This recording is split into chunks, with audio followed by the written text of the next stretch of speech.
En esta clase vamos a ver la revolución científica, que es un episodio de la historia que transcurre entre el Renacimiento y la etapa de la filosofía moderna. Digamos, si vemos esta línea de tiempo, vamos a ver que desde la obra de Nicolás Copérnico, que se considera como el inicio de todo un proceso de cambios, hasta la publicación de las obras más importantes de Isaac Newton, se dieron una serie de transformaciones a lo largo de aproximadamente 150 años, donde cambia la inconcepción de la naturaleza y donde cambia el concepto de ciencia, que para ese entonces la denominación que habitualmente tenía esa disciplina era filosofía natural. Este recorrido, como ustedes ven, comienza hacia fines del siglo XV con la obra de Nicolás Copérnico, y hay distintos personajes que se destacan en esta historia. Yo solamente señalo algunos que a veces podemos tratar en las clases, pero son muchísimos más y muchísimas más también. Solamente hay algunos autores representativos que los destaco en particular porque están más presentes en el programa de esta materia cuando lo damos en forma completa. Así que, como ustedes ven, es un arco temporal extenso y abarca un conjunto de teorías, perspectivas y transformaciones que se dan respecto a cómo funciona la naturaleza. Así es que a lo largo de este periodo se sostiene que hubo estos cambios y que los dos hitos serían la publicación en 1543 de la obra de Nicolás Copérnico sobre las revoluciones de los orbes celestes, la obra donde se propone el sistema astronómico heliocéntrico, y los principios matemáticos de la filosofía natural, publicados por Isaac Newton en 1687, donde se sientan las bases de lo que sería la física moderna. Estos son hitos históricos que, como siempre sucede, se proponen como puntos de referencia y son simplemente aproximaciones históricas como para delimitar estos procesos que son muy complejos y extensos. ¿Desde dónde viene este relato de la revolución científica y esta denominación? Eso es algo que acuña la historiografía de la ciencia, que muchas veces se toca con la historiografía de la filosofía, porque debemos decir que el concepto de ciencia como disciplina independiente, tal como la conocemos nosotros, y en particular las ciencias llamadas naturales y ciencias exactas, se va definiendo esa identidad disciplinar, particularmente en el siglo XIX.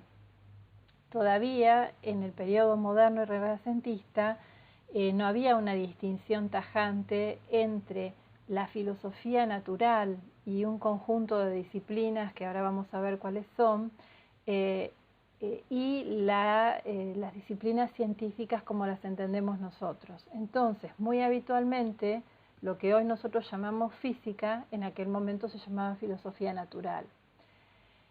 Es por eso que la historiografía de la ciencia, cuando se ocupa del periodo de la revolución científica o de periodos anteriores, también es una historiografía de la filosofía, porque en esa etapa de la historia, digamos, en una etapa anterior al siglo XIX, el estudio de la naturaleza era considerado una actividad que hacía la filosofía. Ahí viene la cuestión. Entonces, volviendo al tema de los antecedentes historiográficos, la primera vez que se habla estrictamente de revolución científica es en una obra que publica Alexandre Coiré en 1939, ya hace muchos años, que fue una obra muy influyente y muy determinante, que destacó que en este periodo de Copérnico hasta Newton hubo una transformación cultural importantísima que marcó completamente la historia de Occidente, y por eso él utilizó esa denominación de revolución, por ser verdaderamente algo que modificó notablemente la civilización humana, para decirlo así. Hay otros autores que siguen con esa denominación, que tienen distintas perspectivas, como ustedes ven acá, Hall, Bernal, que ya Bernal tiene una perspectiva más marxista para interpretar las razones de esos cambios, o Herbert Butterfield, que tiene una mirada mucho más ligada a la metafísica, aunque también en eso está la posición de Coiré. Cuando vayamos un poco más adelante voy a hacer algunas menciones sobre la interpretación de Coiré, que si bien es muy antigua, todavía en nuestro medio argentino sigue siendo muy leída, y a pesar de que tiene muchísimo valor, porque verdaderamente los estudios de Coiré fueron muy serios y muy importantes, él hizo varios trabajos de investigación. Uno de los aportes más importantes de Coiré están relacionados con la ciencia galileana.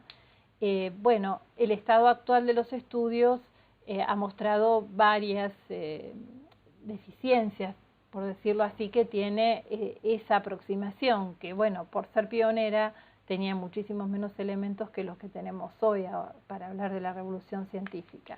Así que dentro de un rato les voy a comentar qué críticas se le pueden hacer a Coiré, y me interesa señalarlo en particular al caso de Coiré porque todavía sigue siendo muy leído en el medio argentino.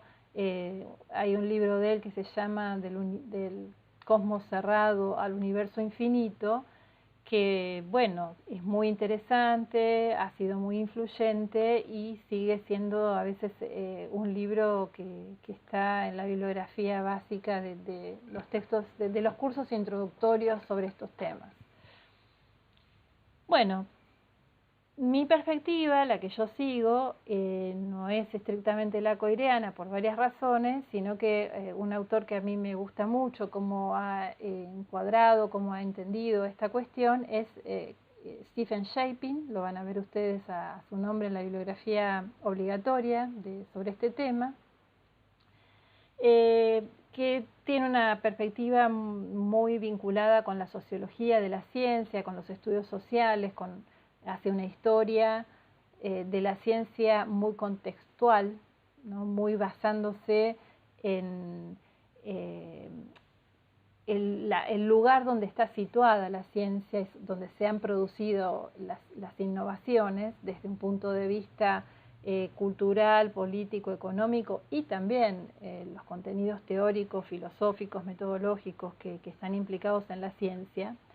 Y en uno de sus libros, en un libro que se llama La Revolución Científica, una interpretación alternativa, él comienza preguntándose si existió verdaderamente una revolución científica. Es decir, eso que Coiré había afirmado en la década de los inicios, digamos, fines del 30, comienzos de los 40, él lo pone en debate. Es una pregunta que se venía cuestionando bastante en la historiografía de la ciencia, y en los años 2000, a comienzos del 2000 aproximadamente, Shapin escribe este libro muy general e introductorio y plantea la pregunta. Entonces, si nos preguntamos si existió una revolución científica, tendríamos que poder explicar o contestar, mejor dicho, estas otras preguntas. ¿Qué fue la revolución científica? ¿Qué es lo que ocurrió exactamente? ¿Por qué ocurrió? Y también, ¿por qué ocurrió en ese momento y en ese espacio geográfico y no otro? ¿No?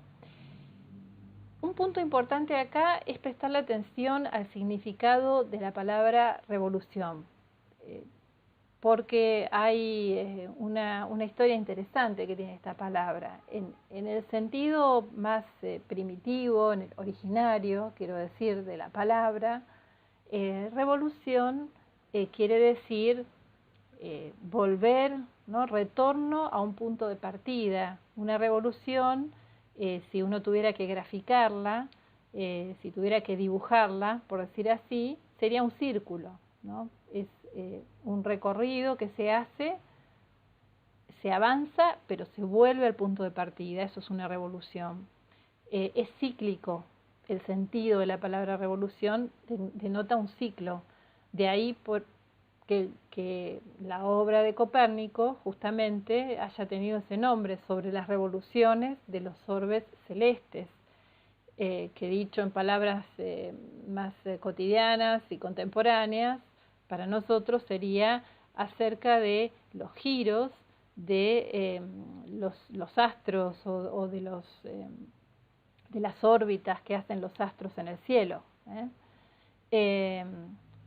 En ese punto, si uno toma ese sentido literal de la palabra revolución, entonces no hay una transformación, sino que hay un retorno al punto de partida. No hay un cambio, no hay una ruptura, no se trata de una inversión de cierto orden, sino que es el retorno al orden. Ese era el sentido prevaleciente de esa palabra por su etimología. Con el correr del tiempo, esa palabra adquirió otros sentidos y es el sentido que se le quiere dar cuando hablamos de revolución científica, que en rigor es totalmente lo contrario del sentido etimológico, porque cuando hablamos de revolución en el contexto de revolución científica o cuando hablamos de la revolución rusa o de la revolución de Mayo, nos referimos justamente a un cambio, una ruptura, un quiebre, una transformación. El orden de cosas que existía antes de la revolución era uno y después de la revolución se convierte en otro, ¿no? Y cuando hablamos de revolución científica, el sentido que se le quiso dar cuando se lo acuñó esta denominación por parte de la historiografía fue precisamente el de transformación, el sentido político de revolución y no el sentido astronómico de revolución. Si el sentido astronómico de revolución era giro, el sentido político habitual es el de transformación, cambio, etc. Bien, cuando se habla de revolución científica, si se entiende que hubo cambios y transformaciones, eso sería, ¿no? ¿Qué fue? Bueno, un cambio y una transformación. Eso es lo que se propuso contestar, o mejor dicho, sostener Coiré y muchos de los que siguieron utilizando esa denominación. Y el punto es, bueno, ¿qué es lo que ocurrió exactamente? Es muy extenso y muy amplio. ¿Y por qué se dio? Es muy debatido. ¿Por qué ocurrió y por qué no se dio en otro lugar y en otro momento? ¿Por qué pasó entre el Renacimiento y la modernidad y por qué no pasó en la Edad Media? ¿Por qué pasó en el centro europeo y no pasó en China? ¿No? Hay un montón de debates en torno a eso que quedan abiertos, pero por lo menos el libro de Shaping da algunas respuestas, ¿no? Las preguntas son muchas, muy amplias y se siguen estudiando y debatiendo. Y algunas respuestas que da son estas.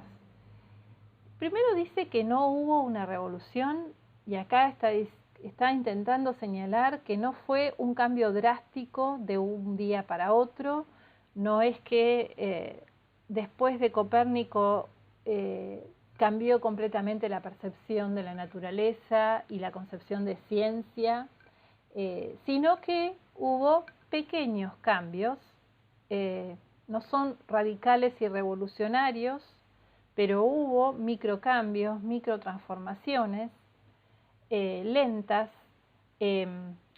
que además implicaban avances en algún sentido, pero en otros casos había ciertos retrocesos, si se quiere, transformaciones de una mirada más cercana a la concepción de naturaleza, que podemos decir que es la nueva, pero a veces también contenían ideas de otras perspectivas previas a lo que sería la revolución científica. Entonces, no hay un cambio de un día para el otro, no es que se concibió de una manera totalmente distinta a la naturaleza, de una manera uniforme, sino que hay pequeñas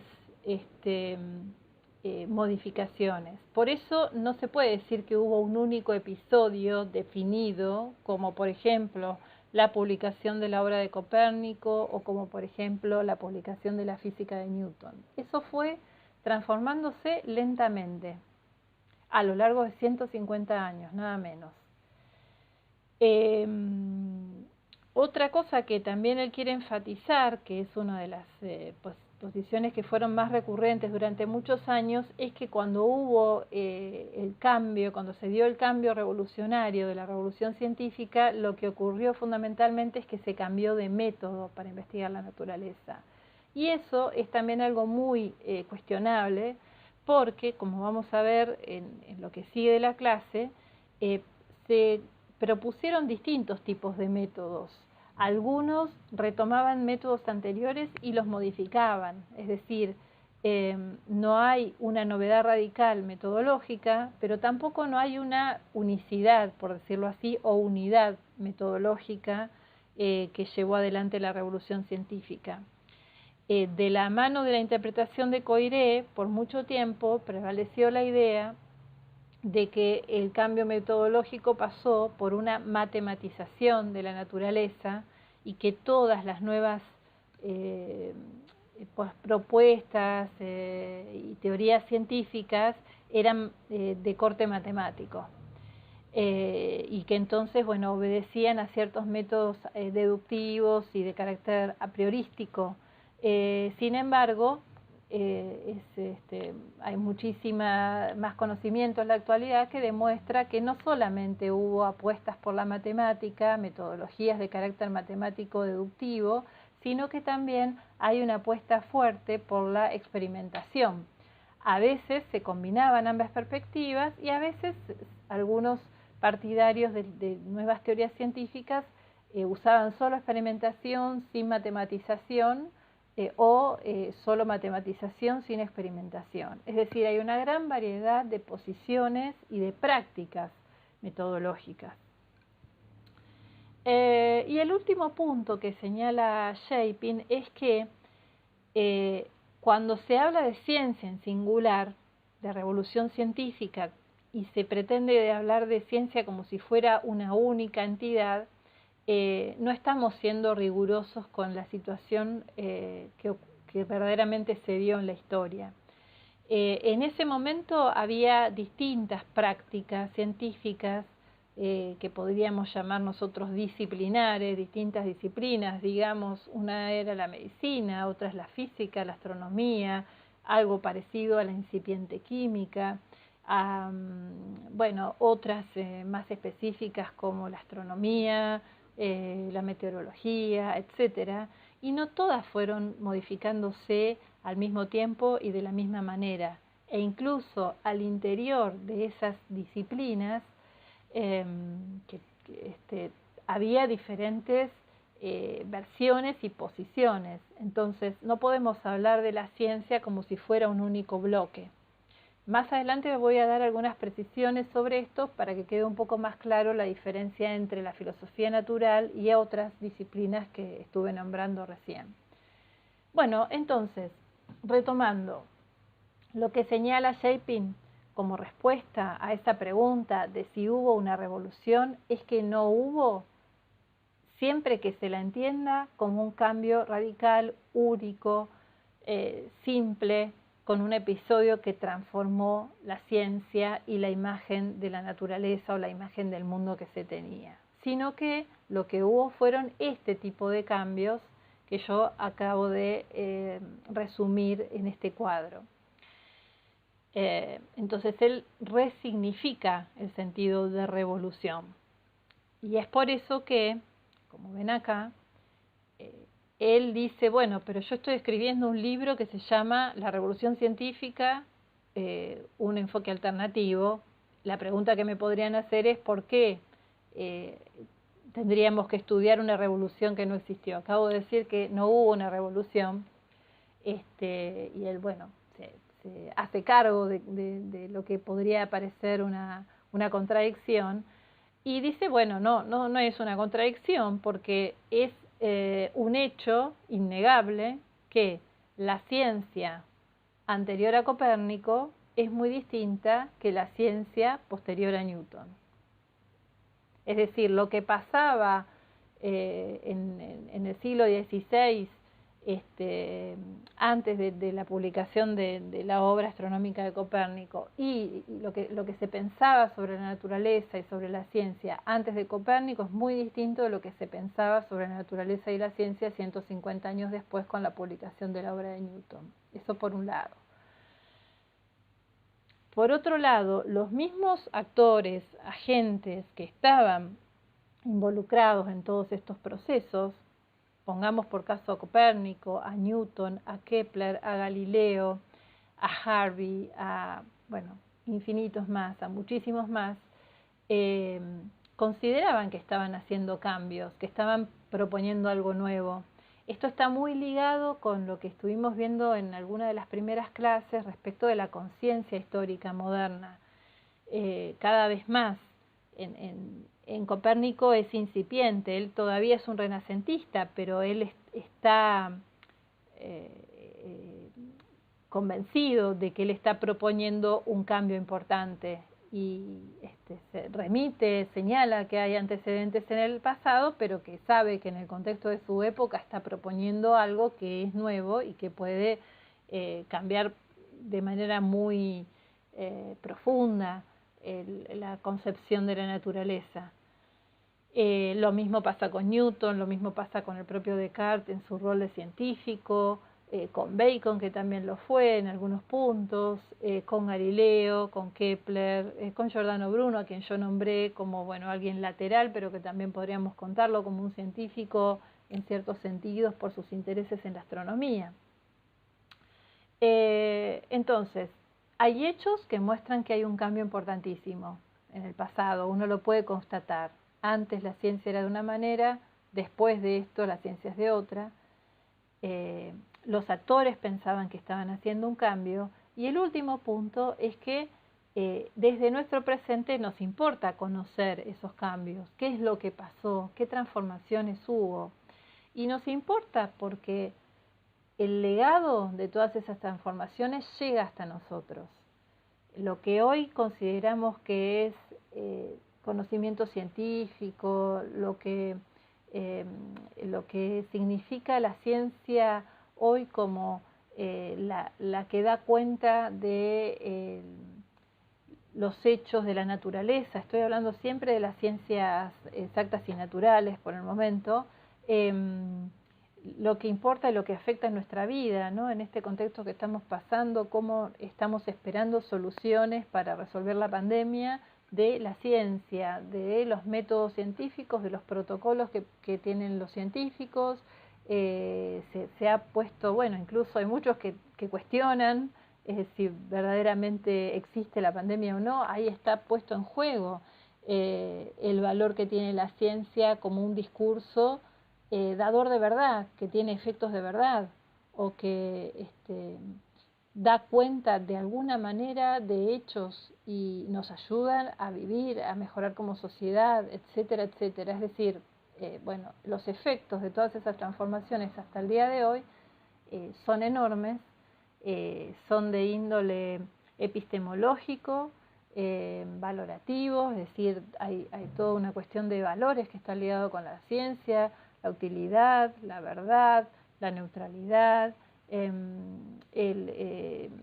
los usos positivos o negativos que tiene respecto de la naturaleza y el medio ambiente, de la vida humana, bueno, enormes cuestiones que simplemente acá enuncio algunas para avanzar en la clase. Por lo tanto, lo estudiamos por todas esas connotaciones importantes que tiene para nosotros hoy. Bueno, dicho esto, vamos a ir a darle un poco de relleno a todo lo que estuve anunciando como marco, ¿no? Es decir, ¿qué es lo que pasó? ¿No? Que simplemente lo enuncié de manera introductoria. Podríamos decir que a lo largo de ese periodo de 50 años hubo dos cambios fundamentales en el sentido de, a ver, ¿qué cambiaron fundamentalmente? Eso es lo que quiero decir. Por un lado, la imagen del mundo natural, es decir, la imagen de la naturaleza. Y estamos hablando de la ontología, es decir, se pensaba, se entendía, se consideraba el mundo de cierta manera antes de Copérnico, y ya hacia fines de todo este proceso la imagen del mundo cambió radicalmente. En ese espacio geográfico, con todas esas diversidades que yo señalé, no era una sola mirada, pero hay ciertos cambios generales que se produjeron. Y hay otro cambio que tiene que ver con la concepción de la ciencia, es decir, con una concepción epistemológica, ¿no? Cómo se debe explicar ese mundo, cómo se debe interpretar, qué método se debe utilizar, qué tipo de discurso se debe construir, qué tipo de prácticas se deben realizar para hacer ciencia, ¿no? Eso ya no tiene que ver con cómo entendemos la naturaleza, sino con cómo concebimos que nosotros, los humanos, nos debemos relacionar con ella en tanto sujetos epistémicos, y también ahí está vinculado con el uso que hacemos de la naturaleza a partir de nuestro conocimiento, de nuestro ser epistémico. Entonces también está imbricado con una cuestión de valores, este cambio de concepción. Veamos ahora qué es lo que pasaba o cómo era el contexto de la filosofía natural renacentista anterior a Copérnico. Entonces, ¿qué pasaba antes de que comenzaran todas estas transformaciones? Y en el contexto del Renacimiento, obviamente, ¿no? Digamos, en los siglos XV, XVI, antes de Copérnico, cómo era el contexto de la filosofía natural renacentista. Bueno, hay dos figuras fundamentales que no va a ser muy sorprendente, que consideramos como muy influyentes en este momento. Platón y Aristóteles de la antigüedad siguen siendo autores pilares en el Renacimiento. La figura de Aristóteles sigue siendo muy importante porque llega a través de la universidad, ¿no? Acá ven ustedes principales corrientes intelectuales que confluyen, que circulan en el Renacimiento europeo. Una es la segunda escolástica, que es fundamentalmente la corriente filosófica que se transmite en la universidad, en las universidades europeas y también en las colonias, cuando van llegando a América, que sigue teniendo como base a Aristóteles y en buena parte al tomismo, o a veces otras corrientes importantes de la Edad Media, como por ejemplo el escotismo, pero que además ya va incorporando algunos componentes de las nuevas ideas que son concomitantes con esa época, quiero decir, incorporan algunas ideas que vienen de parte del humanismo, del naturalismo italiano, etcétera. Entonces es una escolástica mucho más ecléctica, muchos lo llaman un aristotelismo ecléctico. No es el aristotelismo, la escolástica de la Edad Media de los siglos XIII, XIV. Otra corriente que es muy importante en todo este periodo renacentista es el humanismo, que es una corriente más amplia que la filosofía, digamos, es un movimiento cultural amplio que como denominador común, más allá de las variedades que incluye, lo que hizo fue preocuparse por recuperar las fuentes filosóficas, literarias, históricas de la antigüedad. Está vinculado con una idea de que lo mejor de la cultura y de la humanidad había ocurrido antes de la Edad Media, ¿no? Ese es el momento de la Edad Media, ellos lo ven como una edad oscura, de ahí surge ese nombre que le quedó a ese periodo, Edad Media, porque justamente es como un momento de oscuridad que está después de la luz que fue la antigüedad, ¿no? Y en el momento en que los humanistas empiezan a desarrollar sus ideas, pensaban que había retornado un momento de luz.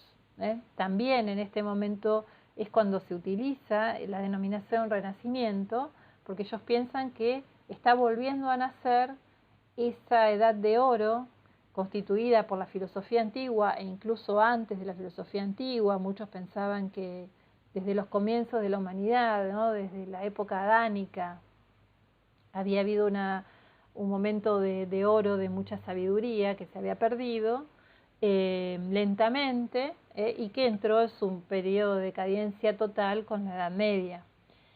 Entonces los humanistas lo que buscan es recuperar textos perdidos de autores que ya no eran los ya conocidos Platón y Aristóteles necesariamente, aunque muchos tienen una gran inclinación y valoración del platonismo, pero entonces gracias a ellos se rescatan textos como los de los atomistas, los escépticos, el estoicismo, el epicureanismo y bueno, las corrientes helenísticas, no solamente de la filosofía, sino de la literatura, la historia, etcétera. Bueno, todo eso generó que hubiera a disposición para esta época, siglos XV y XVI, una gran variedad de fuentes que durante mucho tiempo habían quedado relegadas o incluso desconocidas. Otra corriente que es importante en el Renacimiento y que forma parte del contexto en el cual va surgiendo las ideas nuevas de la revolución científica es el naturalismo italiano, y aquí hay algunos autores, solamente voy a nombrar a uno que apareció nombrado en la línea del tiempo, que es Giordano Bruno, que es un filósofo italiano que consideraba que el universo era infinito, que era una creación de Dios y que a Dios, al ser infinito, aquello que creó es tan infinito como Él. Es uno de los primeros autores que adhiere al copernicanismo desde un punto de vista metafísico, no porque él supiera de astronomía, pero porque le parecía que iba perfectamente con su posición la propuesta de Copérnico. E incluso llegó a hablar de la posibilidad de muchos mundos, de muchos sistemas que tuvieran un sol central y planetas a su alrededor. Bueno, Giordano Bruno es un autor sumamente interesante, muy heterodoxo en su momento, y es un exponente del naturalismo italiano. Con esta denominación me estoy refiriendo a una posición que concibe a la naturaleza básicamente como un organismo, como si fuera un ser vivo, al universo como un ser vivo, donde todas las partes están vinculadas entre sí, se influyen mutuamente, a la manera en que el cuerpo de un animal, nuestro propio cuerpo, funciona, ¿no? Una cosa está vinculada con la otra, está regido por finalidades, hay percepción en todo el cuerpo, lo que pasa en la mano es percibido por lo que pasa en el pie, hay una conexión entre los cielos y la tierra, una mutua influencia entre el sistema de las estrellas y lo que pasa debajo. Y la naturaleza, en algún punto, dadas estas explicaciones, parece que se sustenta a sí misma, ¿no? Hay un lugar que se le da a Dios, pero que pareciera muchas veces que Dios está fundido con la naturaleza. Algunas posiciones de los naturalistas italianos eran muy cercanas a posiciones panteístas, donde a la naturaleza se la consideraba como autosuficiente, como si fuera ella misma la divinidad, como si Dios estuviera fundido con la naturaleza y no fuera verdaderamente distinto de ella. Bueno, sobre esto hay muchos detalles y muchas variedades, lo que yo digo es muy general, pero quiero darles una pintura de qué se trata. Se lo llama naturalismo italiano porque además de Bruno, había otros autores italianos como Telesio, podemos hablar de Pomponazzi, bueno, muchos más que no podemos exponer demasiado en este momento. Otra corriente que destaco es el hermetismo, y acá me refiero con una serie de filosofías que sobre todo hacen hincapié en el hecho de que la naturaleza tiene poderes que no conocemos porque no son manifiestos, no tienen poderes ocultos. Entonces, tiene mucho en común con lo que yo señalaba del naturalismo italiano, en el sentido de que se cree que hay un funcionamiento de la naturaleza como si fuera un organismo donde está todo conectado. El macrocosmos, que es el universo en su totalidad, está conectado con el ser humano, que es un microcosmos, donde todos los componentes del universo como totalidad están como en pequeño. Nosotros tenemos algo de las plantas, algo de los animales, algo de las piedras, algo del sol, algo de la luna.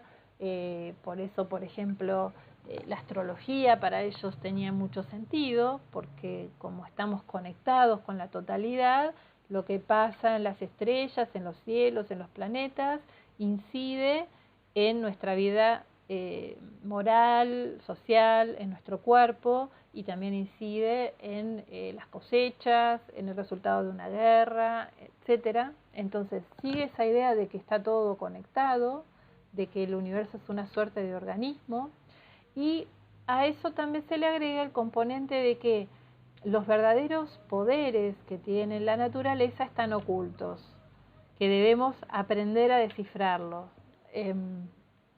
Bueno, se habla de la sabiduría de un tal Hermes, que era un personaje legendario, Hermes Trimegisto.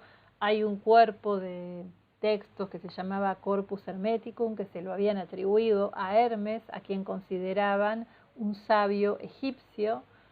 Esto muy en línea con la idea muy habitual en el Renacimiento de que la verdadera sabiduría es la sabiduría de los antiguos, de los más antiguos. Y como en ese momento estaba muy afianzada la idea de que bueno, la civilización egipcia había sido una de las primeras, en los egipcios había una sabiduría que se había ido perdiendo con el paso del tiempo y que había que recuperarla, ¿no?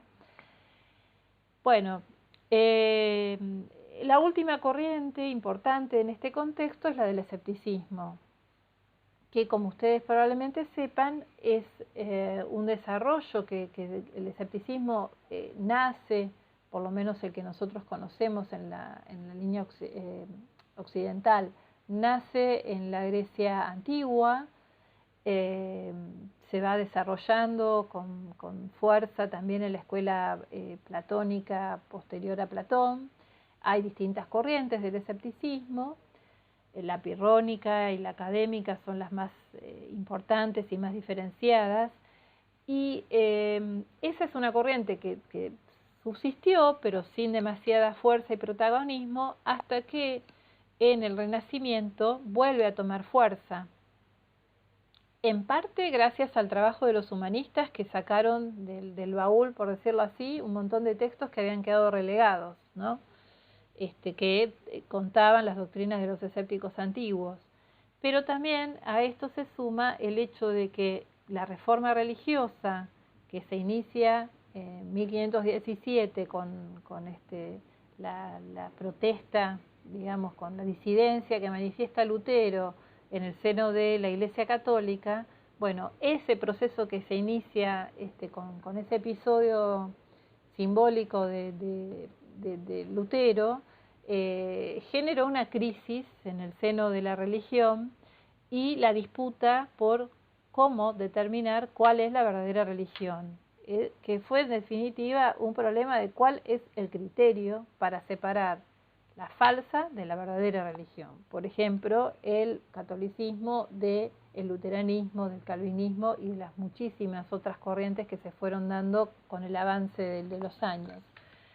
Y dada esa disputa, los argumentos que proponían los escépticos se mostraron muy importantes, porque justamente el escepticismo lo que ponía sobre la mesa era cuál es el criterio para determinar que esta creencia que tengo respecto de este tema, cualquiera sea, sobre la verdad, sobre la justicia, cualquier disputa que haya de distintas teorías para explicar qué es la justicia, como por ejemplo nos pasaba con los diálogos platónicos.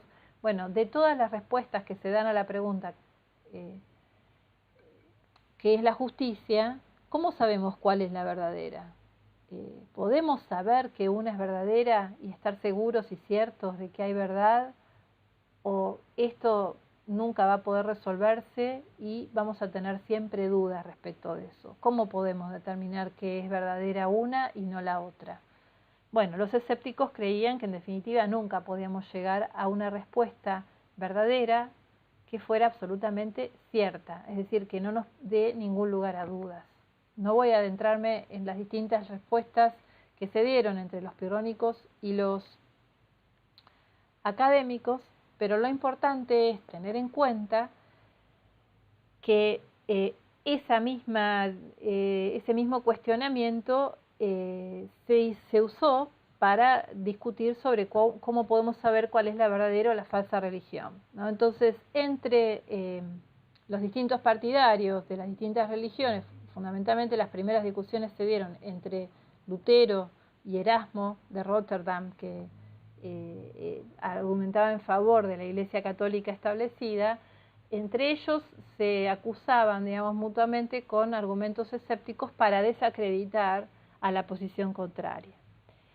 Lo importante, además, para la filosofía es que esa disputa que utilizó argumentos escépticos en el campo de la teología hizo ingresar las posiciones escépticas en los debates, y que lentamente la posición escéptica se transformó en un tema de discusión para la filosofía en el Renacimiento y de lleno en la modernidad, ¿no? Entonces, una discusión escéptica que se dio en el seno de la teología y la religión abrió paso para que el escepticismo se reinstalara y tomara muchísima fuerza en el debate filosófico. Y eso tiene también incidencia en el contexto de la revolución científica. Así que este repaso muy rápido que hicimos pinta de alguna manera qué pasaba en las discusiones intelectuales del Renacimiento, en la filosofía y en la teología, y en el campo de la filosofía natural también, como una rama interna de la filosofía. Bueno, ahora voy a hacer esta presentación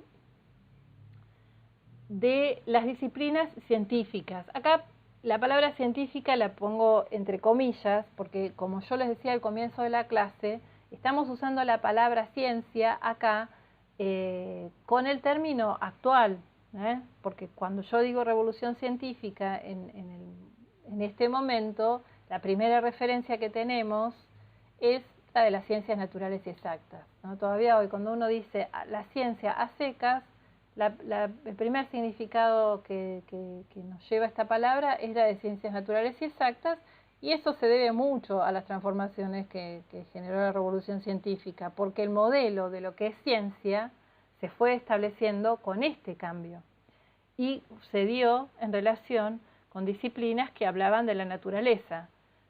Entonces, cuando se habla de ciencia, se habla de ciencia referida a la naturaleza y de métodos formales, como las matemáticas, o digamos disciplinas formales que ayudan a entender la naturaleza. Es por eso que cuando ciencias humanas y sociales parece que tomaron esa palabra, entre comillas, prestada del modelo epistemológico que surgió en la revolución científica. Eso es otro tema para charlar en otro momento, pero con eso quiero señalarles justamente por qué es importante estudiar el surgimiento de la ciencia moderna, la revolución científica, porque ciertamente lo que está haciendo es establecer los parámetros de qué es científico, y esos parámetros perduran hasta hoy, y por eso hoy cuando se dice ciencia, el primer significado al que nos remite es ciencia natural y ciencia exacta, ¿no? Bueno, Entonces, hablar de disciplinas científicas, entre comillas, implica que para esa época todavía no se estaba hablando de ciencia en el sentido contemporáneo. Eso quiero decir, ¿no? Entonces es un término en cierta medida anacrónico, cuando nosotros hablamos de revolución científica, aplicado a un momento en que todavía no estaba definido lo que es la ciencia como lo está hoy. Entonces, en ese contexto había una serie de disciplinas que estudiaban o hacían prácticas de algún tipo respecto de la naturaleza. A eso me estoy refiriendo, ¿no? Todas estas que estoy presentando acá tenían como objeto de estudio o objeto de acción a la naturaleza. La primera y la más valorada como principal, en cierta medida, era la filosofía natural, también llamada física.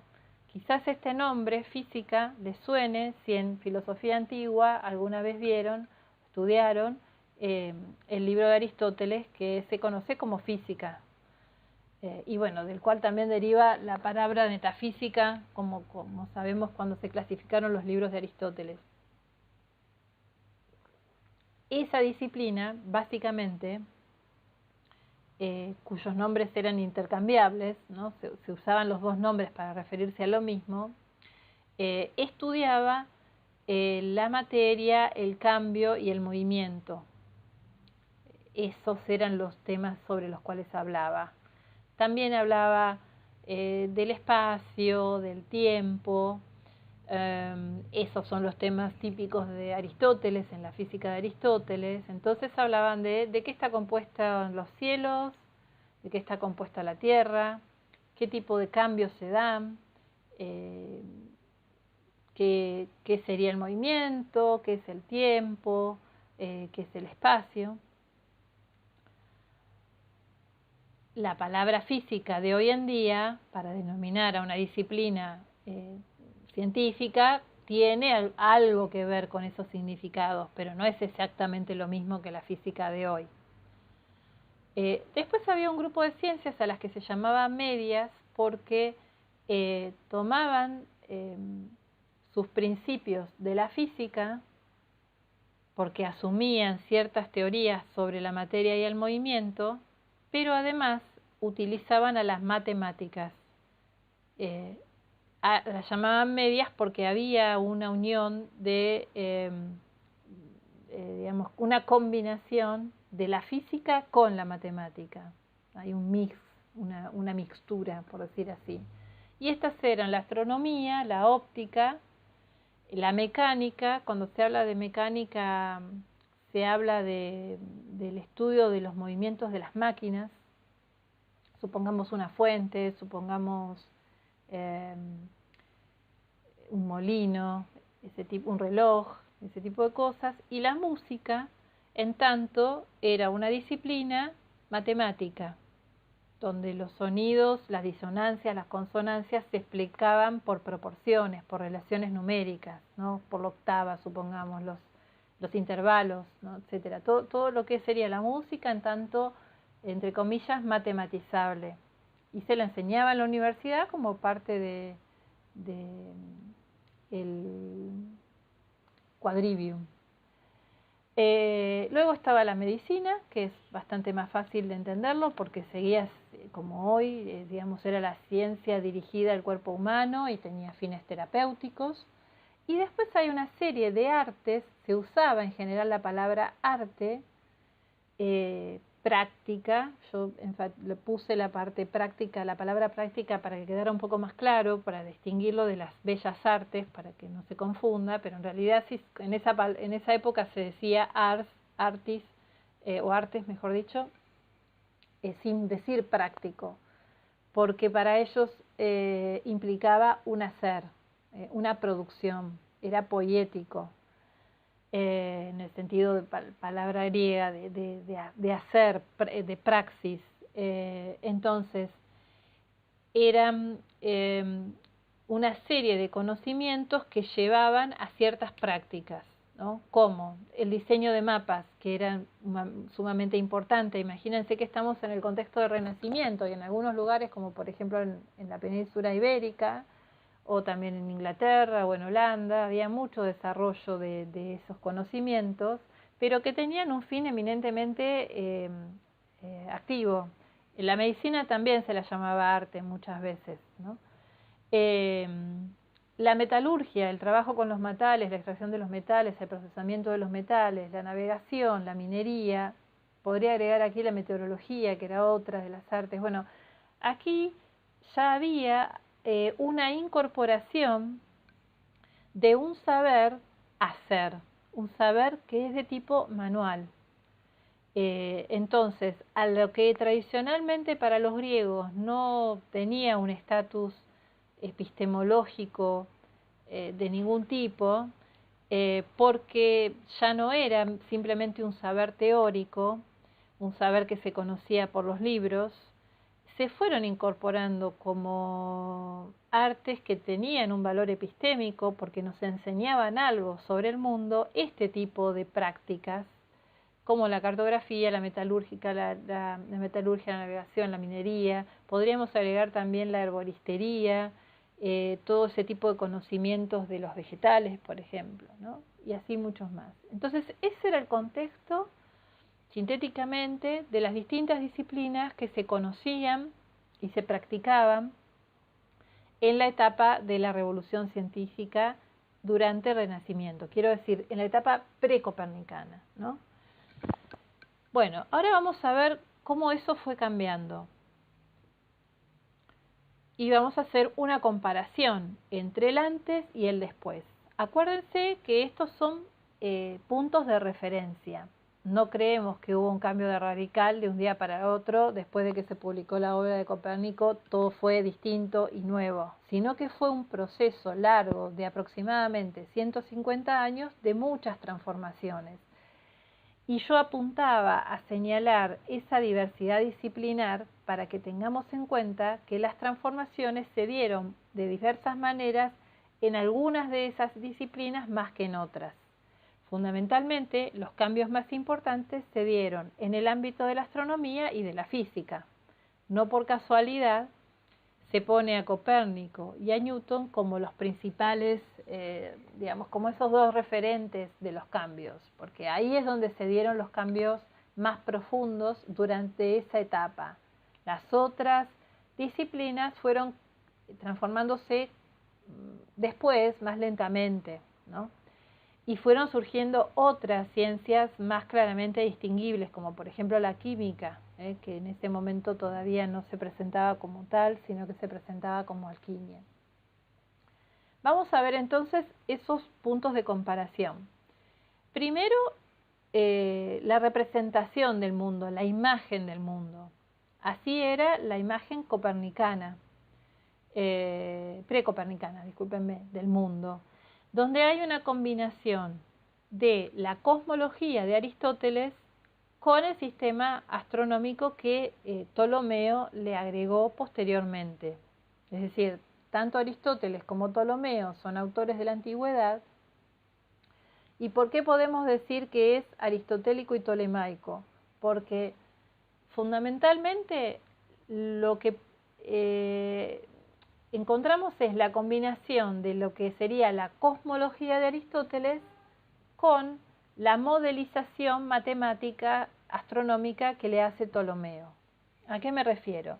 Aristóteles tenía una física según la cual hay ciertas características de la materia y ciertas características del movimiento que hacen que el mundo se organice de cierta manera, que el universo tenga cierto tipo de organización. Él no hace una geometría de eso, no dibuja el sistema del mundo.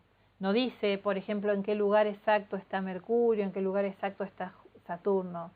Sí tiene una concepción general de cómo es la materia que constituye el universo y cómo son los tipos de componentes que constituyen el universo. Entonces, en términos globales, a eso es lo que se llamaría cosmología, ¿no? En cómo está compuesta la materia del universo y el tipo de movimiento que tiene el universo.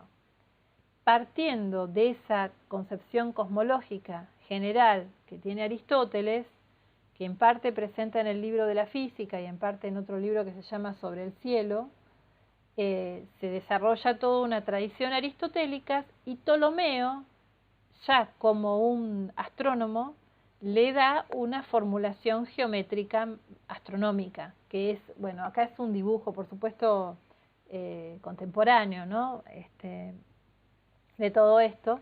Yo, bueno, estoy haciendo todo muy rápido. Cuando ustedes lean el libro de Shaping van a tener más claridad y más información precisa sobre las fechas. Pero entonces, esta imagen del mundo que viene de la antigüedad griega, griega romana, digamos, perduró durante muchos años como la dominante, como la hegemónica, hasta la propuesta que hace Copérnico. ¿Qué es lo más importante de la cosmología de Aristóteles? Primero, él pensaba que el universo era una esfera cerrada. Fuera de esa esfera no hay nada, es el vacío, no hay ser, en realidad, estrictamente hablando, ¿no? Y en el centro de esa esfera está la Tierra donde estamos nosotros. Es el centro geométrico, el centro de esa esfera.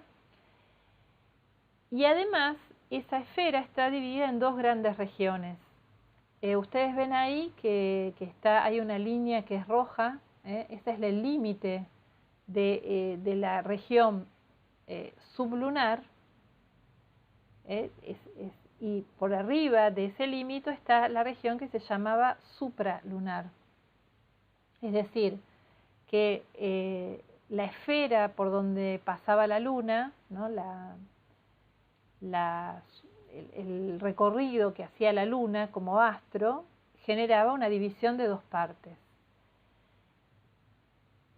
Fíjense que alrededor de la Tierra van surgiendo distintas capas, como capas concéntricas, esferas que se superponían unas a otras. Entonces, si la Tierra era el centro y es también una esfera pequeña comparada con la esfera de la totalidad, alrededor de la Tierra se van superponiendo capas concéntricas como si fuera una especie de cebolla, pero que tiene forma esférica circular perfecta. Entonces esas capas se van sumando una a una. Cada capa vamos pasando del agua al aire al fuego, hasta el fuego. Esa es la región sublunar, y por encima de la capa del fuego está la región supralunar, donde se acomodaban lo que ellos llamaban planetas, incluyendo a la Luna, a Venus, a Mercurio, al Sol, a Marte, Júpiter, Saturno, y luego una última esfera donde están las estrellas fijas, que son astros que tienen luz propia y que están siempre a la misma distancia una de otras, ¿no? Se van girando, pero nunca se mueven, digamos, por eso se llamaban fijas, porque su lugar relativo era fijo. ¿Por qué pensaba Aristóteles que había una distinción entre dos zonas de esta esfera, que es el mundo? Porque creía que la materia que constituía a la región sublunar era radicalmente distinta que la materia que constituía al mundo supralunar. Él decía que en la zona sublunar están los cuatro elementos, los clásicos, tierra, agua, aire y fuego, que son característicos de la cosmología griega.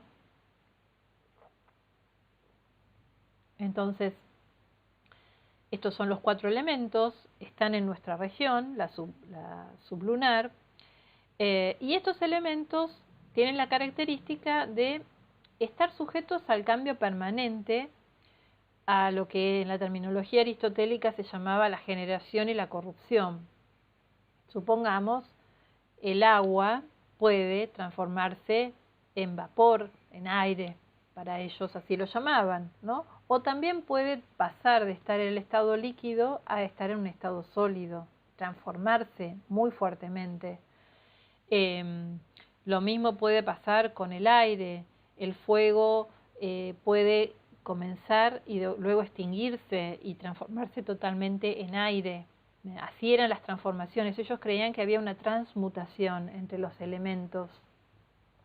Con lo cual, eso implica que la materia que constituye esta zona del universo está sujeta a comenzar, a generarse, ¿no?, en algún momento, y también a corromperse, es decir, a perecer, a dejar de ser. Eso quiere decir generación y corrupción. Comenzar como sustancia agua, generarse como sustancia agua, y en algún momento se corrompe y deja de ser agua para transformarse en vapor o aire. Entonces, eso pasa con todos los elementos que constituyen esta región. Y eso pasa no con una perfecta regularidad, no se da todo siempre de la misma manera. Hay una regularidad por la mayor parte de los casos, pero también hay situaciones accidentales irregulares. Como por ejemplo los fenómenos meteorológicos son los más claros para eso, ¿no? De repente puede ser que esté un día soleado, pero puede haber un cambio brusco que no se sabe muy bien por qué ocurre y comienza a llover.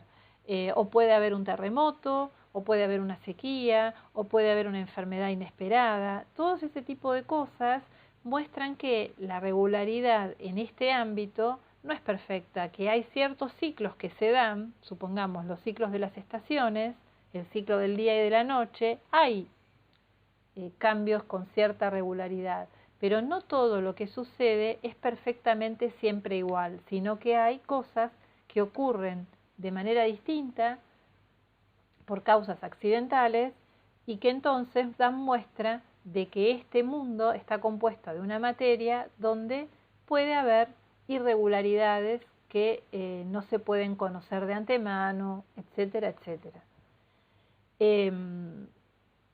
Los movimientos entonces pueden ser irregulares, pueden ser rectilíneos, pueden ser curvos.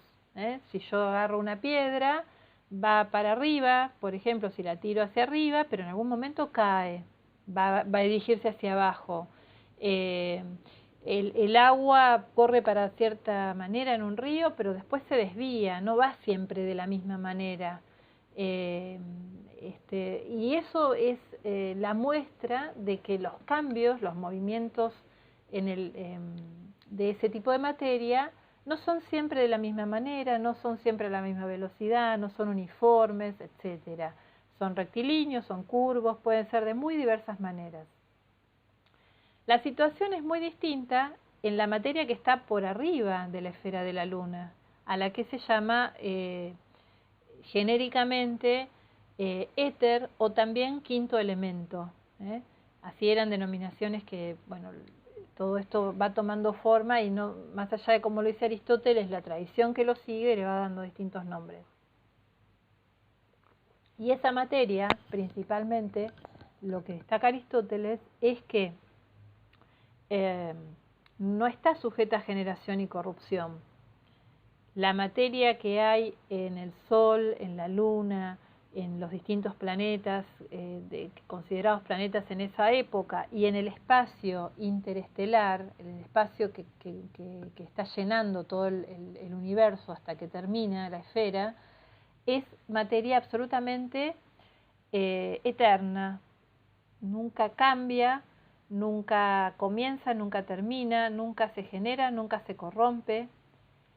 Todo eso implica que sus movimientos son perfectamente regulares. No es como en este ámbito, donde hay cambios con cierta regularidad, pero no con una regularidad perfecta, donde puede haber accidentes imprevistos para el conocimiento humano. En ese mundo supralunar, los cambios son perfectamente regulares y por eso los movimientos de los cuerpos que están ahí, de las esferas que están ahí, son cíclicos y circulares, ¿no? Entonces, el Sol, la Luna, los otros planetas, se mueven alrededor de la Tierra haciendo círculos perfectos completamente regulares, sin ninguna situación accidental. Esto tiene consecuencias muy importantes de estos dos tipos de materias, porque desde el punto de vista de cómo podemos estudiar y conocer esos dos mundos, Aristóteles creía que dado que la materia de cada uno y los movimientos de cada uno son tan distintos, se tienen que estudiar con distintas ciencias. La física es la que puede estudiar el mundo sublunar. Y dado que en este mundo hay generación y corrupción y cambios irregulares, la matemática no es una ciencia que se pueda aplicar para conocer estos cambios, porque la matemática es una disciplina o una ciencia que trata de aquello que es siempre de la misma manera, que no tiene cambios irregulares. Por lo cual, no se puede aplicar a la física la matemática. Eso es un tema central para entender las claves de la revolución científica. Hasta el copernicanismo, la matemática muy raramente se aplicó a la física. Sí se aplicó a la óptica, sí se aplicó a la astronomía, etcétera, pero nunca a explicar, por ejemplo, por qué una piedra se cae, a calcular la velocidad, a vectorizar, por ejemplo, la trayectoria de un proyectil cualquiera. Bueno, por la misma razón, la materia supralunar, por ser regular, perfecta, sin cambios, irregulares, etcétera, sí puede estudiarse con la matemática, y es por eso que la astronomía sí era una ciencia matemática. Así que Ptolomeo y otros astrónomos que tenían formación en la tradición aristotélica estaban aplicando a la astronomía el recurso que era el ideal para eso, que era la geometría, ¿no? Como una parte de la matemática. El mundo celeste, como se lo solía decir, ¿no? El mundo que está en el cielo y el mundo terrestre eran considerados muy distintos entre sí y estudiados de maneras muy diferentes. Esa era la división fuerte que se había heredado del aristotelismo tolemaico, y que es la imagen del mundo que perduró durante muchos siglos, como ustedes pueden apreciar, ¿no? Desde la antigüedad tardía hasta el siglo XVI, con Copérnico. Son muchísimos años de consolidación de esta apreciación en el mundo occidental. Bueno, esta imagen del mundo cambió. Yo no copié acá la representación del nuevo mundo copernicano, porque bueno, eso es muchísimo más conocido y ustedes seguramente lo habrán estudiado en la escuela. Y van a cambiar muchas cosas. Entonces, después de haber hecho ese repaso, ¿qué rasgos más importantes podemos rescatar? En la imagen precopernicana, donde sigue siendo fuerte el aristotelismo, pero además acuérdense de que hay una confluencia de otras corrientes en el Renacimiento, como el naturalismo italiano, como el escepticismo, como el hermetismo, etc. Bueno, en esa conjunción y gran diversidad, en tiempos anteriores a Copérnico, la imagen prevaleciente del mundo, el modelo, es el del mundo como organismo.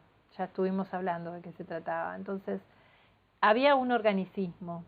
Esta idea de que el mundo es una especie de gran ser vivo, donde todo está interconectado, donde las partes se influyen unas a otras. Aristóteles también pensaba que lo que pasaba en los cielos influía sobre la tierra. Más allá de que las dos materias son muy distintas entre sí y que se deben estudiar de distinta manera, él también estaba convencido de la influencia de los cielos sobre la tierra, de que el sol, por ejemplo, explica el proceso del crecimiento de la vida de todos los seres vivos, por ejemplo.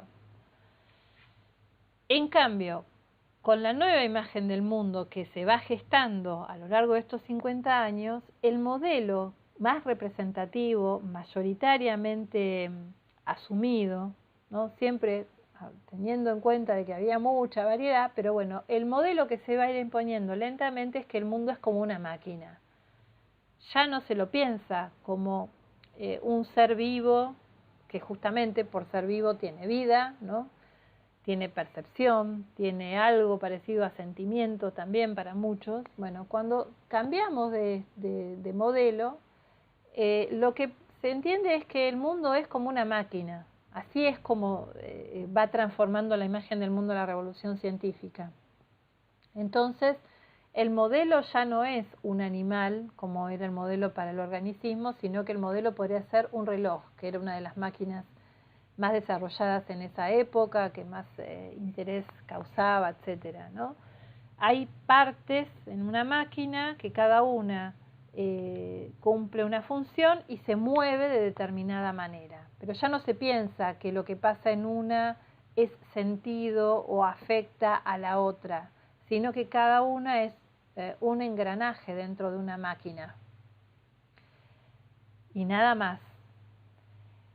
En el modelo del organicismo se piensa que cada parte tiene una finalidad, hay teleologismo, eso quiere decir, ¿no? Finalismo, todo va hacia un fin que debe cumplir y por eso pensaban que había causas finales, ¿no? Entonces, por ejemplo, en el modelo organicista se puede decir que todo lo que ocurre porque cumple con una finalidad. Por ejemplo, típica explicación en el contexto del mundo organicista, muy marcado por el aristotelismo. ¿Por qué las cosas pesadas caen? ¿No? Si yo levanto una piedra y la tiro para arriba, en algún momento la piedra va a descender, va a caer. Y entonces cae porque el elemento constitutivo de la tierra, diría un aristotélico, el elemento constitutivo de la piedra es la tierra, es un cuerpo terroso, digamos. Y el fin de la tierra, de los cuerpos terrosos, es ocupar el centro del universo. Esa es su finalidad. Por eso están así ordenadas las capas en ese mundo que estuvimos viendo hoy. El agua tiene que estar por encima de la tierra, el aire está por encima del agua en esas capas superpuestas y el fuego está por encima, ¿no? El elemento más ígneo que está por encima de lo que sería nuestra atmósfera aproximadamente, está por arriba de todo. Cada una de esas capas de elementos ocupa el lugar que le corresponde en ese diseño del universo. Y ese es su fin, estar en ese lugar, esa es su finalidad. Todo lo que pasa en el universo ocurre en cumplimiento del fin que le corresponde. Es como si uno pudiera preguntarle a la tierra, a la piedra, ¿por qué caes? Y la piedra nos diría, porque realizo mi esencia ocupando ese lugar. Me siento realizada cuando estoy ahí, cuando voy al centro del universo. Así como el aire, cualquier elemento gaseoso, va hacia arriba en cumplimiento de su finalidad. Bueno, ese teleologismo fue muy fuerte durante mucho tiempo. Con la revolución científica entra en crisis, no desaparece para siempre ni de todas las maneras que a veces se simplifica mucho, pero es cierto que queda muy relegado de la explicación científica en muchos componentes y en muchas disciplinas. Y cuando se habla del mundo nuevo, en la nueva imagen del mundo, que entiende a la naturaleza como una máquina, todo se explica por materia que se mueve. Entonces, si la piedra se cae, ¿cuál es la explicación? Es porque es materia que se mueve de determinada manera.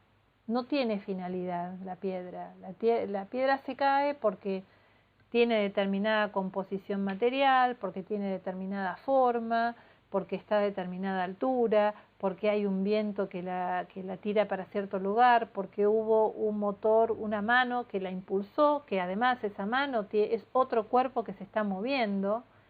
Para explicar por qué se cae, no hay que preguntar ni cuál fue la intención mía, por ejemplo, cuando yo agarré la piedra y la tiré, sino que lo único que hay que hacer es ver qué es lo que hizo mi cuerpo, la mano, que también es materia, que se mueve.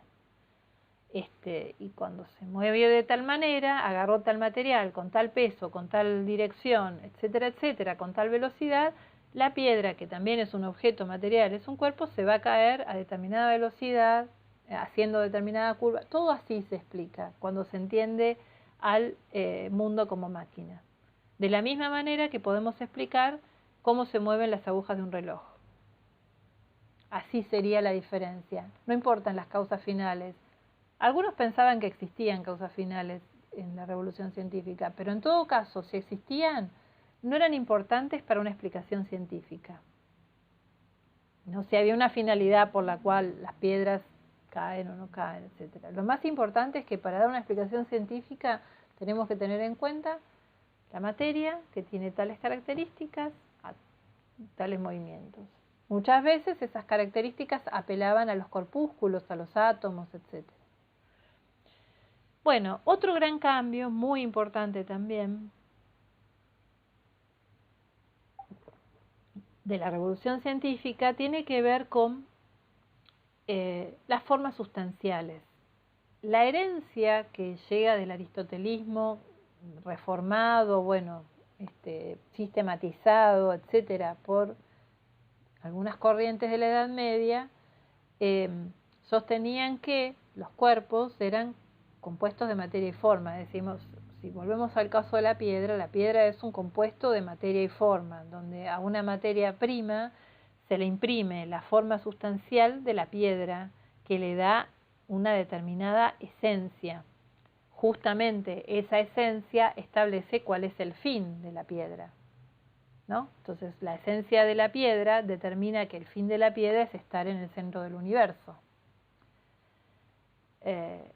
Bueno, ese era el contexto ontológico, la forma de dar cuenta de todo. Y bueno, en este caso, como hablamos de física, de filosofía natural, así se explicaba, bueno, la forma sustancial del fuego es tal que el fuego tiene la propiedad de calentar, de ir para arriba, de quemar, etcétera, ¿no? Es la esencia que se le impone. Bueno, ese discurso de las formas sustanciales fue entrando en crisis cada vez más, y en la revolución científica, todas las transformaciones que ocurrieron llevaron a una imagen del mundo según la cual ya no tiene sentido hablar de esencias de las cosas, de la naturaleza, cuál es la esencia del fuego, cuál es la esencia de la piedra, que a su vez nos lleva a cuál es la causa final del fuego de la tierra. Ahora de lo que se está hablando es básicamente de cuerpos, la nueva imagen del mundo. Son cuerpos con propiedades. El fuego es un cuerpo que tiene la propiedad de calentar, que tiene la propiedad de quemar, que tiene la propiedad de moverse para arriba. Eventualmente, cuando se mezcla con alguna sustancia, no sé, con algún elemento combustible, cambia de color, por ejemplo. O eventualmente, cuando viene viento, se apaga. Después, por ejemplo, el agua. Bueno, el agua es un cuerpo que en su estado natural es frío y es líquido. Cuando se calienta se convierte en vapor y nosotros le ponemos otro nombre a eso y es otro cuerpo con otras propiedades. No nos estamos preguntando por la esencia del agua. No nos preguntamos si cuando cambia, por ejemplo, cuando el agua se tiñe con algo y cambia de color, ¿no? Supongamos que le ponemos una tintura y entonces si era transparente, incolora, y le ponemos una tinta azul y ahora tiene color azul, entonces no nos preguntamos si sigue siendo agua o si ahora cambió de esencia porque es azul y el agua en el estado natural por esencia es incolora. Ese tipo de preguntas ya dejan de ser importantes para la nueva ciencia. Determinar cuál es la esencia del agua. Cuando el agua queda azul, ¿sigue siendo agua o cambió de esencia, por ejemplo? Eso ya no tiene importancia para la nueva ciencia.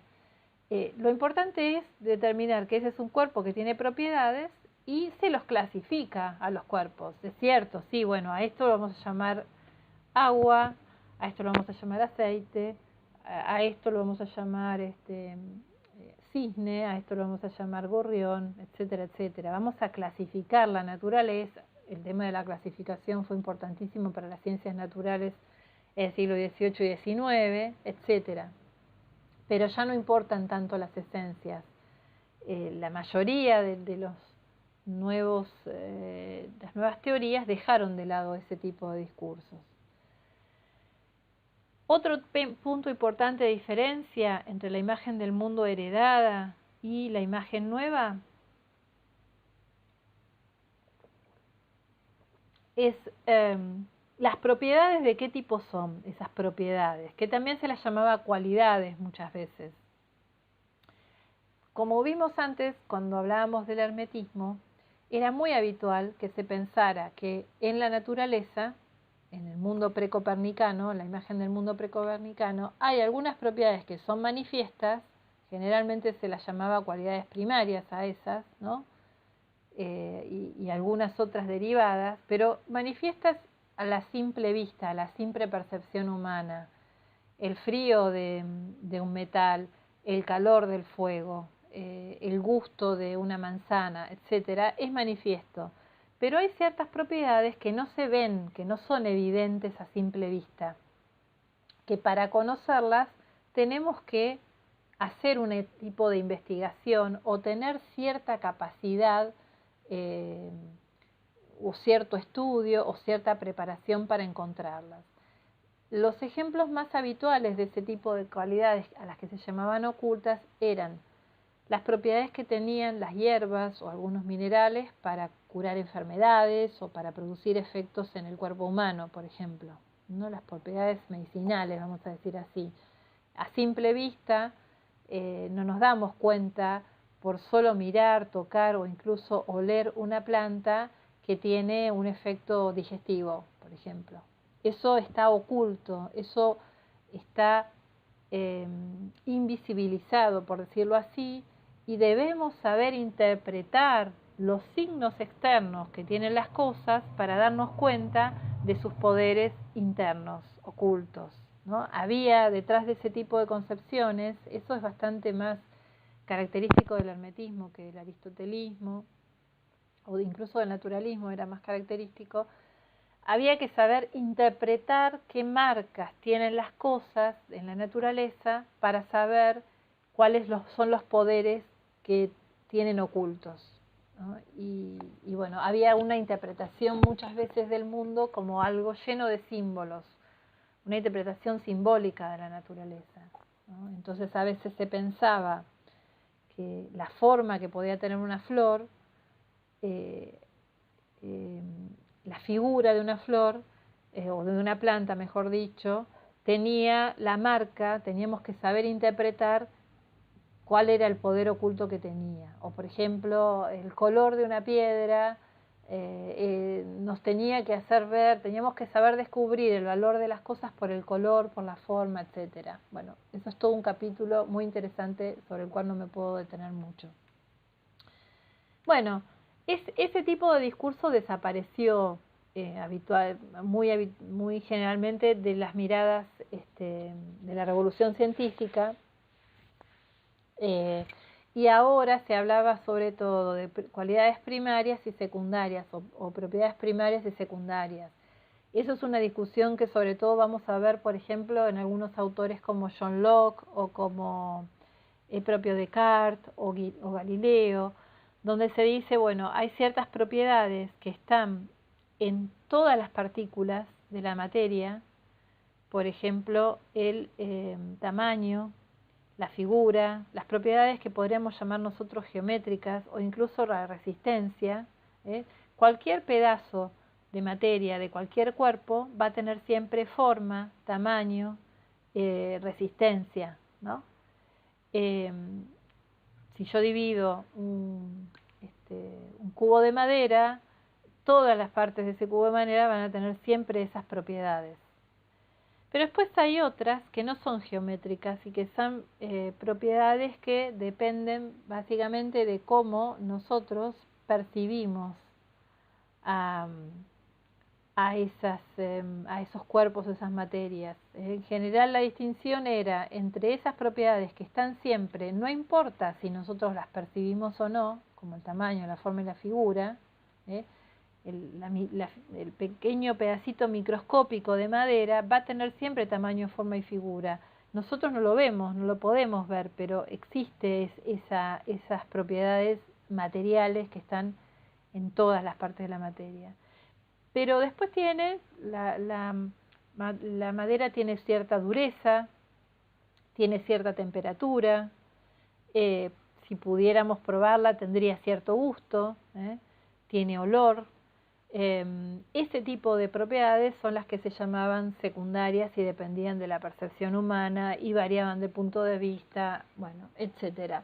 Lo más importante de esto es que ya no se hablaba de propiedades ocultas que había que descifrar, que eso implicaba como un cierto poder simbólico que había que descifrar en la naturaleza.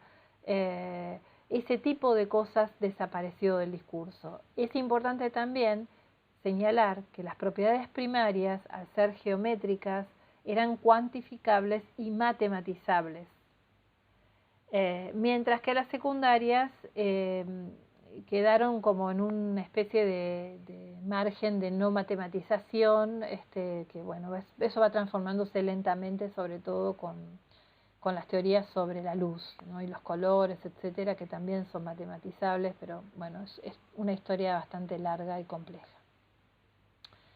Último punto, para resumir, es la diferencia entre las dos clases de materia. Entonces, para el mundo precopernicano había 4 elementos en el mundo sublunar y una materia radicalmente distinta en el mundo supralunar, eso ya lo vimos bien, y en la nueva imagen del mundo eso va a cambiar radicalmente, va a ser muy fuerte ese cambio, es muy habitual, eso es muy mayoritario, y ya no se habla de dos tipos de materias. Hay una sola materia que está en distintos lugares. Está en la Tierra, está en el cielo, está en los planetas, está en el agua. La materia es una. Todos asumían que había corpúsculos, es decir, partículas en la materia. Algunos pensaban que había partículas últimas que eran indivisibles, como los átomos, ¿no? Y otros pensaban que la materia se podía dividir hasta el infinito. Había distintas posiciones. Pero lo más importante es que la materia de los cielos y la de la tierra es igual. Es decir, en todo caso lo que pasa es que se va transformando de distintas maneras, pero que los constituyentes últimos de todos los cuerpos, sea que estén en el cielo, sea el Sol, sea Saturno, o sea el agua que está en el vaso, en la Tierra, tienen como composición última lo mismo, esos corpúsculos materiales. Con lo cual, la división entre dos regiones del mundo carece completamente de sentido, como lo pretendía Aristóteles. Ya no pasa que tenemos que decir que la materia que rodea a la Tierra en esas capas es de otro tipo que la que está por arriba y por lo tanto, por ejemplo, fundamentalmente, la matemática no se puede aplicar para estudiar a esa materia que está por debajo del mundo sublunar. En la medida en que ya el universo está unificado, no hay una física terrestre y una física celeste, como pensaba Aristóteles, ¿no? La física celeste permite una ciencia particular donde se aplica la matemática y se llama astronomía, y la física terrestre no permite la matemática porque como la materia es completamente distinta, no se puede usar la matemática porque hay irregularidad. Entonces, esa división en dos mundos desaparece, con lo cual los principios explicativos para esas dos regiones del mundo van a ser los mismos. Ese es fundamental. Y vamos a tratar a la materia de la misma manera. Por eso, cuando Newton publica su obra,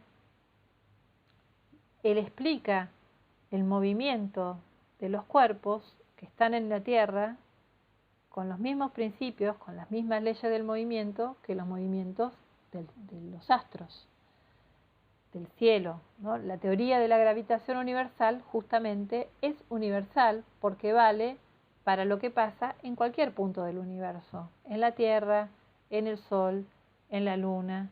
¿Por qué? Porque la materia que lo constituye está compuesta de corpúsculos en todos lados y sus movimientos se explican por los mismos principios. En el caso de Newton, por la atracción universal. Cae esa idea de dos mundos distintos y además se plantea la idea de que hay un universo que es infinito. Entonces el cosmos ya no es cerrado, sino que es un universo infinito con una materia que es cualitativamente la misma. Puede cambiar, puede tener transformaciones, pero la constitución es la misma. Eso es lo fundamental. Bueno, vamos a la concepción de la ciencia. Nos queda media hora más aproximadamente, que es entonces, yo les decía, hubo dos cambios, un cambio ontológico, que acabamos de ver en la imagen del mundo, y un cambio, grandes rasgos, en la concepción de la ciencia. Es decir, cómo debe ser el conocimiento que tenemos de ese mundo, cómo debe ser la explicación, el discurso epistemológico respecto de esa naturaleza o de ese universo. Repasamos algunas cosas que venimos diciendo, ¿no? En la concepción precopernicana se pensaba que la física no era matematizable por todas las razones que estuvimos viendo, ¿no? El tipo de materia que constituye al mundo sublunar, que es lo que estudiaba la física, es tal que hay irregularidad, puede haber accidentes, con lo cual no se puede matematizar ese objeto de estudio porque hay irregularidades y la matemática es sobre lo regular.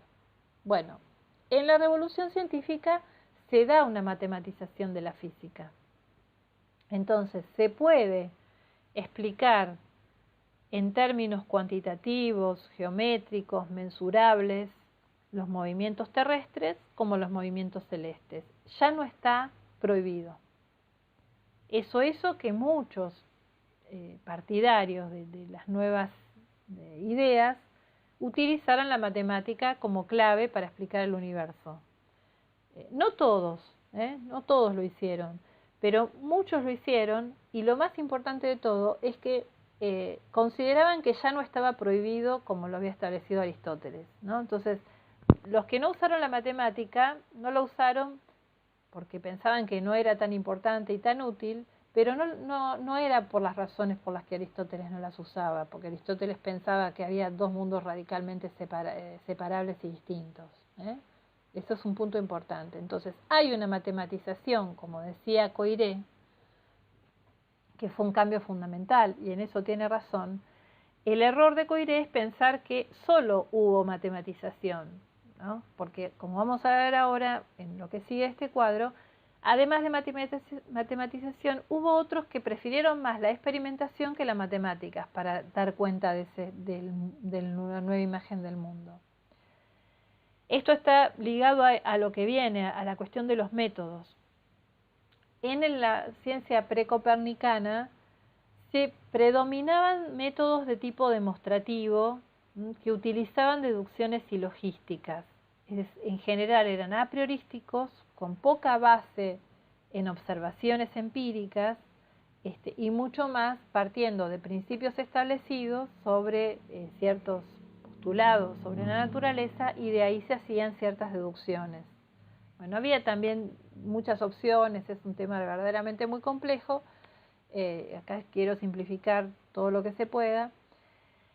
En la revolución científica hubo varios métodos implementados. Los más claros eran los deductivos y los inductivos, como dos grandes géneros. Lo presento muy simplemente también, porque repito que es un tema tremendamente complejo, pero lo quiero tomar como dos modelos. Después nosotros vamos a estudiar a Descartes y a Bacon, que van a ser representativos de cada una de esas opciones. Y voy a explicar un poco más de qué se trata cada método en las clases que siguen para no hacer demasiado larga esta clase. Pero básicamente la inducción parte de principios generales para deducir conclusiones particulares, mientras que la inducción parte de observaciones particulares en la naturaleza para inferir proposiciones teóricas que son generalizaciones de casos particulares. Entonces va de lo particular a lo general. Otro componente que fue muy importante de las transformaciones tiene que ver con la historia natural. Cuando me refiero a historia natural, es una práctica de observación de la naturaleza y de registro de la naturaleza, de hechos observados en la naturaleza. Ese es el sentido. Esta denominación historia natural ya era conocida desde la antigüedad romana, y el personaje importante acá se llama Plinio, que escribió una obra que se llamaba Historia Natural,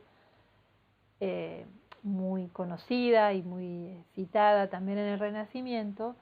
Entonces lo que hacía era una narración de observaciones, de hechos observados sobre, bueno, qué propiedades tiene, supongamos, una piedra preciosa, qué propiedades tienen ciertas medicinas, qué características tenían ciertas civilizaciones, ciertos pueblos. Eso contaba la historia natural de Plinio.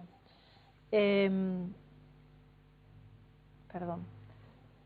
Bueno, y esa historia natural al estilo de Plinio, que se siguió cultivando y que en la Edad Media tuvo algunos exponentes, y en el Renacimiento se tuvo como una gran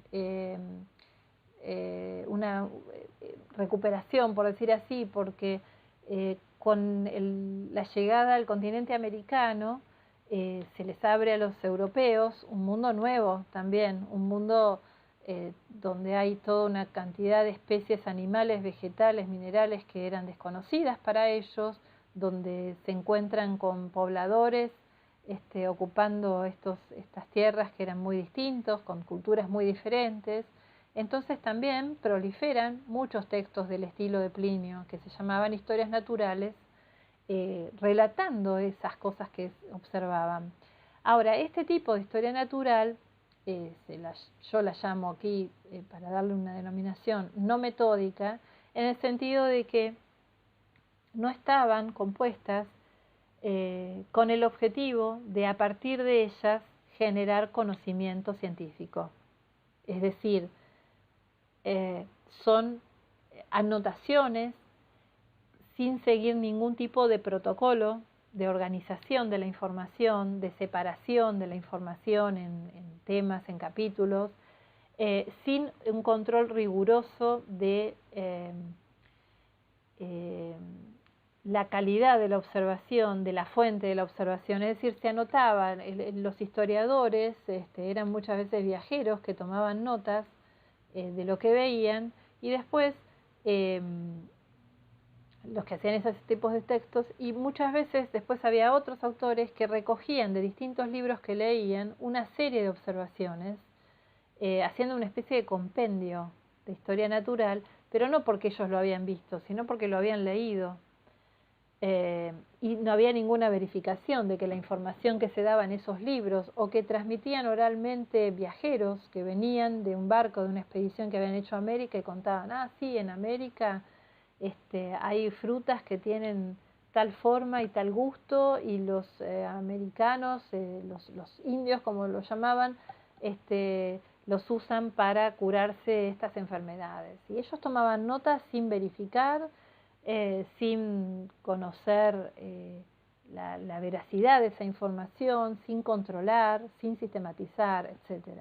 Bueno, la historia natural que se propone con la nueva ciencia, y acá Francis Bacon es un ideólogo de esta nueva idea, era una historia con los fines de conocimiento científico, y por lo tanto tenía una metodología para ser compuesta, justamente una organización de la información, una clasificación precisa, un control de las fuentes, de una verificación de las fuentes, de la certeza de la información que se estaba dando, etc. Y todo eso apuntaba a que a partir de una información certera, bien organizada, se pudieran generalizar teorías verdaderas sobre, por ejemplo, las propiedades de una determinada planta que se encuentra en América y que los europeos no conocen, supongamos, ¿no? Esto está vinculado con el último punto de este cuadro, y ya estamos por terminar, donde vemos cómo se observa la naturaleza en el contexto precopernicano renacentista y cómo se implementa una nueva forma de observación de la naturaleza con la revolución científica. Antes de los cambios de la revolución científica había observación de la naturaleza con fines epistémicos, con fines de conocimiento. Y el ejemplo típico de esto era el propio Aristóteles, que a la sazón, me olvidé de decir, también había escrito obras de historia natural. Tiene algunos textos de historia natural, de observación de los animales, por ejemplo, de cómo funcionan sus cuerpos, de las partes de los cuerpos de los animales, etc.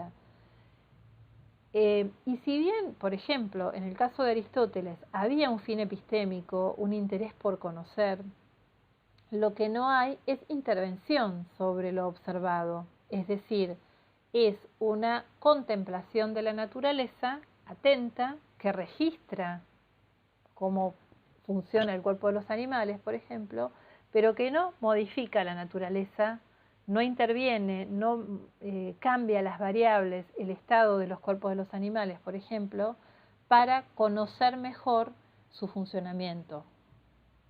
Es una observación atenta pero pasiva.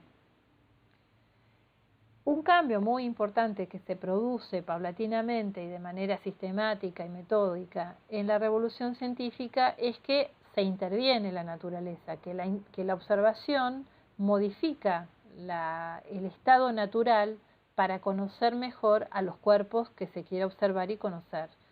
A eso podemos llamar experimentación. La experimentación consiste en una observación de la naturaleza con fines de conocimiento, es decir, para conocerla, pero donde el observador, la observadora, hace intervenciones a fin de conocer mejor a esos cuerpos, a las propiedades del cuerpo que se está tratando de conocer, ¿no? Por ejemplo, se utiliza un instrumento científico para conocer de cómo está constituido ese cuerpo. Esta es la etapa de la historia en la cual se van a construir cada vez más y mejores instrumentos científicos, como el microscopio, como el telescopio, como instrumentos de medición. No es que no existieran antes, pero en este momento, donde justamente cambia esta concepción de la ciencia, hay, por un lado, un interés por cuantificar, y por eso se van desarrollando instrumentos para pesar, por ejemplo, instrumentos para medir el tiempo y muchos otros para medir distinto tipo de magnitudes, y por otro, instrumentos para observar. El telescopio y el microscopio son los ejemplos más característicos, y por eso también la óptica va a evolucionar muchísimo en esta etapa. Entonces, esos instrumentos son algunos de los recursos que se utilizaba para intervenir en la naturaleza y conocer mejor. Y entonces ya, si yo quiero conocer a un animal, por ejemplo, el cuerpo, cómo funciona, se empieza a intervenir sobre él y se hacen disecciones, se hacen observaciones anatómicas. La anatomía implica un corte de los cuerpos, una separación, una observación muy precisa, muy anotada. O, por ejemplo, si yo quiero conocer las propiedades de los metales, los someto al calor veo cómo reaccionan, los mezclo con otras sustancias, hago soluciones con esas sustancias, etcétera, etcétera, ¿no? Entonces acá vemos dos actitudes muy distintas entre una observación pasiva sin intervención y una experimentación. Para ir cerrando, y esto es como un corolario de lo que estuve haciendo, y retomo el comentario que hacía respecto de la interpretación de Coiré, que fue muy influyente y todavía tiene un poco de circulación en nuestro medio. No simplifiquemos a la revolución científica como si el cambio fundamental que hubiera pasado en la concepción de la ciencia es que la ciencia tiene que ser una matematización del objeto de estudio, ¿no? que pasa solamente por interpretar en términos geométricos y cuantitativos todos los procesos y fenómenos de la naturaleza. La matematización de la naturaleza ocurrió, fue muy importante, la llevaron a la práctica algunos autores más que otros, de los que nosotros vamos a poder estudiar. Descartes es uno de ellos, porque Descartes fue un científico, tuvo una teoría física muy basada en la matemática, aunque, como vamos a ver después, no solamente pensaba que la matemática era una clave para interpretar la naturaleza, sino que pensaba que también era necesario hacer experimentaciones para conocer la naturaleza mejor, aunque es cierto que le dio un lugar privilegiado a la matemática. Para él fue un modelo de ciencia la matemática, y eso es absolutamente innegable, lo cual no implica que Descartes era un materialista, era un racionalista que despreciaba la experimentación. No es así, no es así. Hay partes muy conocidas de su obra, por ejemplo en el discurso del método, donde él utiliza observaciones anatómicas importantes en las que se basa para sacar conclusiones sobre qué funciones cumplía el corazón en el sistema circulatorio, por ejemplo, ¿no? Ese es uno de los ejemplos posibles. Tienen que ver sobre todo con la ciencia médica, las observaciones de Descartes que más conocemos. Así que él apuesta por lo que yo llamo acá la vía matemática de la revolución científica, es uno de sus principales representantes, pero también le da cierto lugar a la experimentación. Y por otro lado, hay una serie de autores y autoras que están más comprometidos con la vía experimental de la revolución científica, es decir, creen que el método por excelencia para conocer la naturaleza es la experimentación.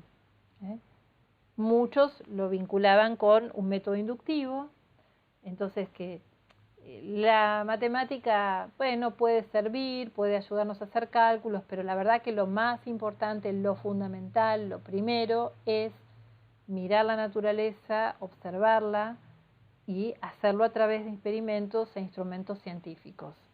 Son dos caminos o dos vías metodológicas de la revolución científica, dos concepciones de la ciencia que existieron conjuntamente, y yo acá lo presento como dos círculos que se superponen justamente para mostrar que muchas veces ocurrió que los actores que generaron todos estos cambios combinaron tanto la experimentación con la matemática. Yo les di a Descartes como un ejemplo donde hay cierto lugar para la experimentación, no tan importante, pero lo hay. No era lo primero, pero consideraba que era necesaria la experimentación. Pero hay un autor que es muy importante en todo este proceso, que es Isaac Newton, que sí le da muchísima importancia tanto a la experimentación como a la matemática.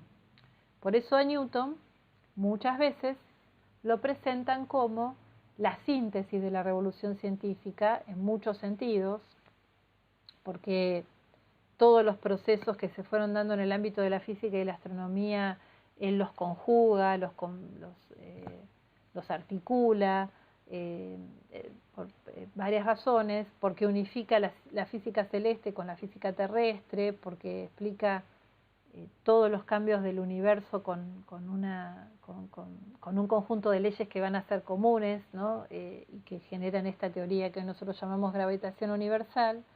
Pero además de ese sentido teórico, digamos, de síntesis, hay un sentido metodológico de síntesis que propone Newton, porque él articula la experiencia, la vía de la experimentación con la vía de la matemática de una manera muy fuerte. Hace tanto una matematización de los fenómenos como una observación experimental de los fenómenos.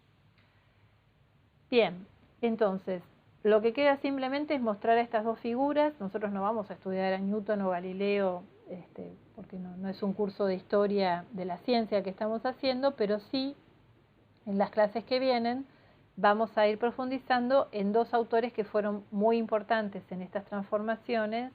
Primero vamos a verlo a Francis Bacon y luego a René Descartes. Así que esos serán nuestros próximos temas.